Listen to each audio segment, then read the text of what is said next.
ഇശിഹായിൽ ഏറ്റവും സ്നേഹമുള്ളവരെ, ഇന്ന് നമ്മൾ പങ്കുവയ്ക്കുന്ന തിരുവചനം കുട്ടിയെ ശിക്ഷിക്കുന്നതിൽ മടി കാണിക്കേണ്ട, വടികൊണ്ട് അടിച്ചെന്ന് വെച്ച് അവൻ മരിച്ചു പോകുന്നു.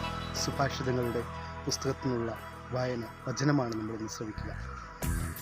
ഈ വളർന്നു വരുന്ന തലമുറയെ ദൈവിക വിശ്വാസത്തിൽ വളർത്തുകയും നന്മയുടെ മാർഗം കാണിച്ചു കൊടുക്കുകയും ചെയ്യുമ്പോൾ ശിക്ഷണത്തിൻ്റെ പ്രാധാന്യം വളരെ വലുതാണ് എന്ന് നമുക്ക് മനസ്സിലാക്കാനായിട്ട് സാധിക്കും.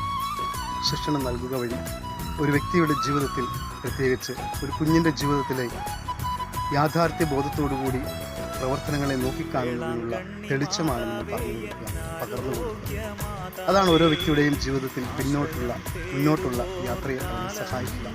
ചെറുപ്പത്തിൽ തലങ്ങളിൽ ലഭിക്കുന്ന ശീലങ്ങൾ അതൊരു വ്യക്തിയുടെ ജീവിതത്തെ ഉടച്ചു വാർക്കുന്നതും യഥാർത്ഥ ധ്രുവം അവന് കാണിച്ചു കൊടുക്കുന്നതുമാണ് എന്നുള്ളത് യാഥാർത്ഥ്യമാണ്. ഇന്നത്തെ കാലഘട്ടങ്ങളിൽ നല്ല